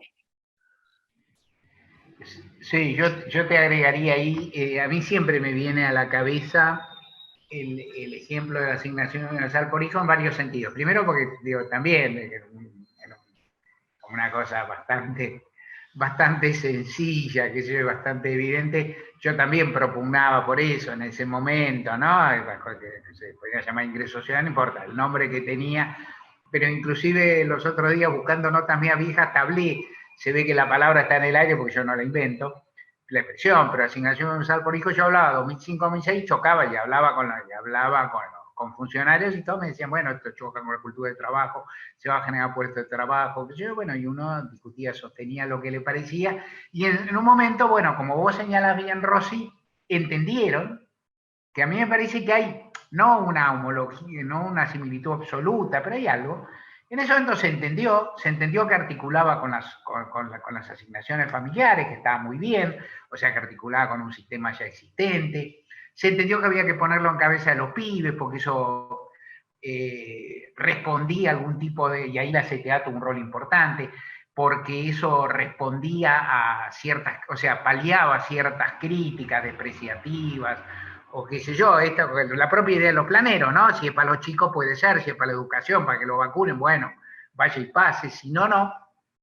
Y el gobierno ciertamente para mí se demoró, pero bueno, ¿no? Ciertamente se demoró y debió hacerlo antes, pero tuvo por lo menos la aptitud de comprenderlo y ponerlo en valor. Y lo que vos en este momento, vinculado a esto de los diagnósticos flojos que yo veo, respecto del mundo de la economía popular, el trabajo informal, lo que uno podría llamar la economía y otras variantes de trabajo no registrado, yo advierto, por lo menos no ya, yo creo que existe en la mente de las principales figuras de gobierno, empezando por el presidente, lo tengo escrito, y por algunas autoridades muy altas de áreas sociales, una confusión seria, por ejemplo, entre lo que es economía popular, informalidad y contrapropismo. Expresiones que se utilizan como sinónimas y no lo son. O sea, inclusive, bueno, ustedes saben más que yo, eventualmente en algún caso pueden confluir, pero no son lo mismo. El presidente usa economía, o sea, el presidente a menudo dice, por ejemplo, estamos procurando que los trabajadores de la economía popular se incorporen al mercado formal. Yo creo que, así dicho, es indeseable. Este es mi punto de vista y les pido perdón casi por meterme en esto, digo, pero es mi punto de vista. A mí me parece que así dicho es indeseable, que así dicho muchos de los sujetos protagonistas, laburantes, trabajadores y trabajadoras no quieren, no anhelan ese destino que era el que por ahí era el paradigma de, no sé, de 40 años atrás, 50 años atrás, y que por otra parte es inviable, y que por otra parte en caso quieran o no quieran no hay que confundirlo.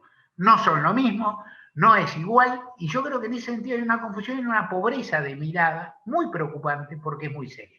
Y que eso atañe también a autoridades sociales altísimas y laborales altísimas en la Argentina, que no ven más que las herramientas convencionales, entre las cuales está la asignación universal por hijo, por suerte, porque viene de antes, y entonces está ahí. Está la tarjeta alimentar, que fue la innovación de este gobierno, que está bien también, y que bueno, que está puesta, y que respecto del resto no son capaces de inventar nada. Yo creo que es una etapa en la que hay que poner guita.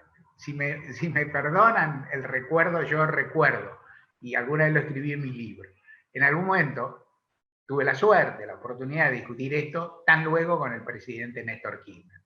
Y un día estamos discutiendo, en el despacho de Alberto Fernández todavía, que era jefe de gabinete, estamos discutiendo esto y la discusión montó de tono en forma amable, pero montó, o sea, nos entusiasmamos. Y entonces en un momento el presidente me dijo, ¿cuánta guita es?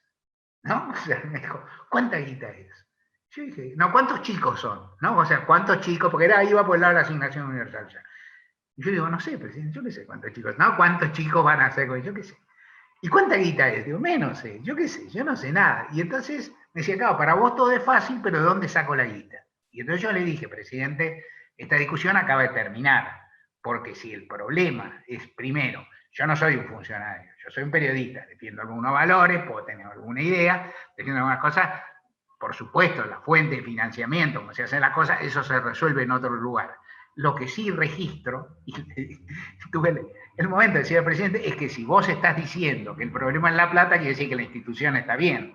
O sea, que no es que la institución sea perversa, que esté contada, sino que si la guita no alcanza, no se podrá hacer, como tantas cosas que no se pueden hacer porque la guita no alcanza, pero no es que sea una institución perversa que no se debería hacer nunca porque conspira contra la cultura de trabajo. No se puede hacer porque no hay recursos.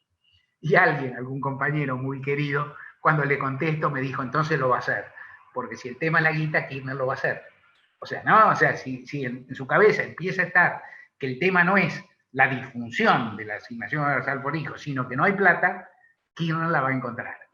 No estoy diciendo que la plata se encuentre fácil por todos lados, ni digo tampoco que Kirchner la encuentre fácil. La plata encuentra. Lo que quiero decir es esto, y lo que quiero volver es esto, que me importa más, me fui por las ramas un poco, perdón. Pero yo creo que hay una pésima caracterización del mundo del trabajo en autoridades importantísimas de la Argentina, que condiciona cualquier diagnóstico y que es sorprendente. Y ahí sí me pregunto cómo funciona el diálogo con representantes de las organizaciones sociales, muchos de los cuales están en el equipo de gobierno. O sea, cuando el presidente dice, confunde cuentapropistas con informales y con hombres o mujeres de la economía popular, no hay determinados dirigentes sociales que están al lado de él y que le dicen, presidente, te equivocaste. Con el mayor respeto, ¿no? Se puede decir mejor, se puede decir más largo. El presidente no es, Alberto Fernández no es temperamentalmente las personas más hostiles a que le digan cosas, ¿no? Es decir, se conocen en el sentido que yo. Entonces, y en todo caso se le puede decir, se puede encontrar la forma, decir, bueno, no es así, hay que ver, qué sé yo, tal vez, qué sé yo. Retóricamente puedo buscar. Pero yo creo que en esa caracterización forma parte de lo que dije antes. Hablan de un país que atrasa, piensan en volver un modelo económico que atrasa y no leen bien la estructura socioeconómica actual.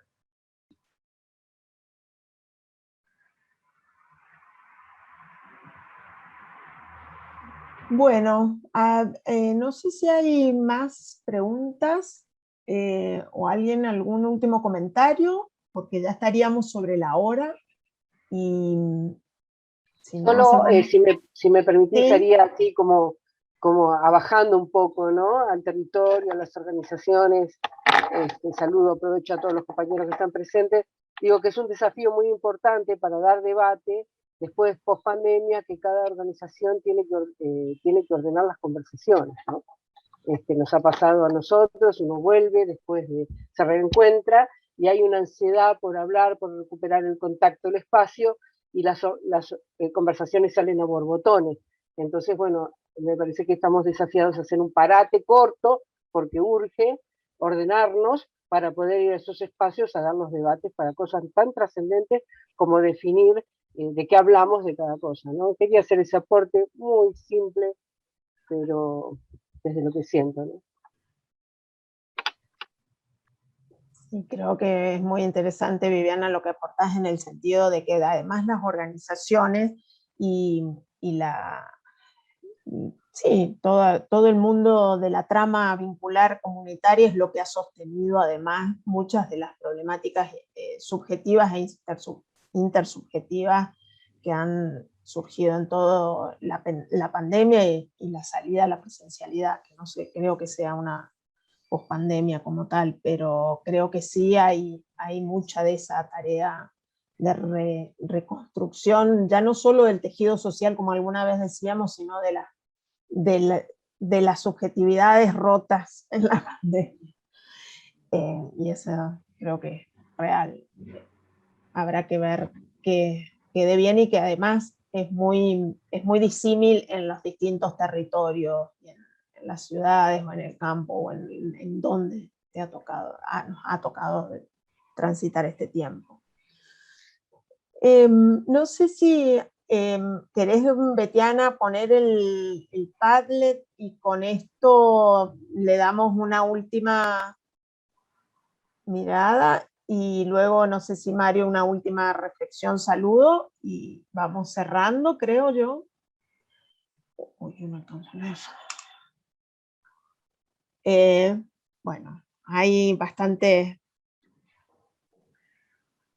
contribuciones de construir una visión compartida de irrenunciables y desde allí dar los debates, la necesidad de la construcción colectiva, de reconstruir lazos, de interpelar al Estado no solo demandando políticas sociales, también haciendo propuestas superadoras desde las esferas de acción, volver al espacio público, fortalecer las redes territoriales, habitar ese espacio público.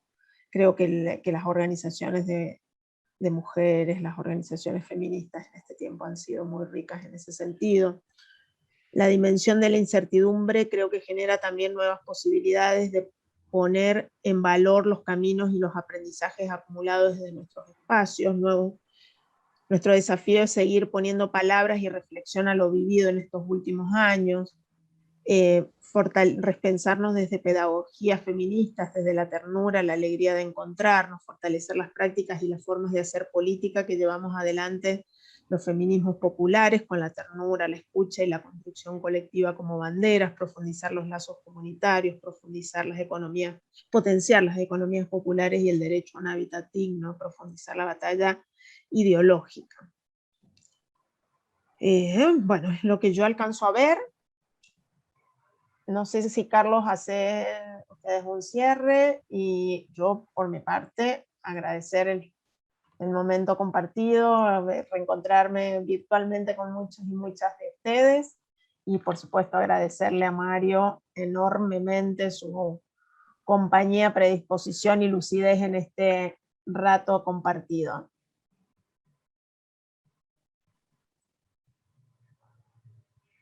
Desmuteate, Carlos. Digo, bueno, agradecerle a Mario también y a todos los compañeros y compañeras que estuvieron presentes y que se han sumado. Este es un proceso que desde la PMCS vamos a seguir madurando, digamos. Es una preocupación en realidad en todos los países, más allá de las particularidades que asume aquí en Argentina, y bueno, esperamos poder ir retomando los espacios presenciales que siempre supimos tener en la PMCS, si bien esta es una alternativa, digamos, que brinda muchas posibilidades también teniendo en cuenta que muchas veces los desplazamientos tampoco son tan simples, pero bueno, tienen otro gustito, y encontrarnos también de manera presencial va a estar muy bueno, así que eso lo pretendemos hacer. Un poco la idea es poder recuperar también lo que fue la dinámica y los resultados de este seminario, y seguir retroalimentando las organizaciones que participaron para que podamos seguir profundizando en la reflexión sobre estos temas. Bueno, y una cosa que quiero agregar al cierre es que este conversatorio, si bien fue transmitido en por nuestro Facebook, el Facebook de la plataforma Mercosur Social y Solidario. Posteriormente también lo vamos a difundir por nuestro canal de YouTube y lo vamos a hacer circular para las personas que no lo pudieron ver hoy. Así que los y las invito a seguir las redes sociales de la plataforma. Nos encuentran como Mercosur Social y Solidario, también en nuestra página web www.mercosursocialysolidario.org. Así que bueno, para seguir construyendo juntos y juntas, y muchas gracias por participar. No sé si quieren agregar algo más, Mario. Sencillamente agradecer la posibilidad de dialogar, de pensar un poco. A veces no quiero contarles porque no importa. No quiero contar el día acelerado que tuve hoy, que por suerte la exposición la había pensado a la mañana, y a la vez, bueno, compartir esto con ustedes. Hoy, por esos avatares azarosos de la agenda y de la vida, estuve charlando cara a cara con Álvaro García Linera y con ustedes, que somos todos compañeras y compañeros muy diferentes, ¿no es cierto? Y muy variados. Y entonces García Linera nos dijo algunas cosas que traté de repetir acá muy desorganizadamente, y por ahí algunos días trabajo mejor, pero hay algo que está también y que está ahí en la especie de muro que armaron ustedes, o como se llame, que es, primero, la acción colectiva es imprescindible, la creatividad es imprescindible, en los momentos de incertidumbre se sale también haciendo, y sin duda creo que todo lo que es debate y construcción colectiva es una necesidad, y que estoy convencido que hay, en general en este momento en la Argentina se dice mucho, hay que salir a la calle, estoy de acuerdo, siempre estuve, es fácil. También hay que salir, también hay que entrar a otros lados. Hay que entrar a ámbitos de discusión, hay que entrar a las universidades, hay que entrar a los espacios culturales, hay que entrar a los espacios musicales, hay que discutir en muchos lugares. La Argentina es un país de mucha participación, es cierto, pero por una serie de factores, la participación en esta etapa ha quedado, no digo confinada, pero limitada a algunas variantes, que son importantísimas, pero que no son únicas. Este es el momento no solo de ganar la calle, es el momento también de ganar las discusiones, de sacar las discusiones del Palacio, de llevarlos a otros lugares, de llevar propuestas, ¿no? de abrir cabezas, aún la de los gobernantes que están duras, pero también de discutir en la sociedad. Hay algo, me olvidé decir, que me parece importante, que está en el modo en que uno trata de comunicar desde siempre, en el modo que trató de militar y en el modo que usted trata de militar, que es hacer política, y que esto es una variante que en este momento me parece que está relativamente olvidada en la lógica de política de todo el oficialismo, que es hacer política popular, es sumar, no sumar al pedo, no sumar cualquiera, no agregar cualquiera, pero sí sumar. Si vos te dedicás solo a conservar el núcleo propio, estás en un problema. Estás en un problema conceptual, creo yo, y estás en un problema político. Y para sumar hay que conversar, hay que discutir, hay que persuadir y hay que abrir cabezas. En ese sentido yo les agradezco la oportunidad porque me han ayudado a volver a pensar algunas cosas, y me llevo del documento de ustedes, de su presencia y lo que intercambiaremos seguramente con Rosy después, mucho más de lo que pude aportar. Y me quedo con la nostalgia, y veo que hay gente de toda la Argentina, los abrazo y los extraño a todos, pero a los mendocinos les digo que las ganas de volver por ahí, de estar ahí, en lo que fue mi casa tantas veces, es enorme. Muchas gracias y hasta la próxima.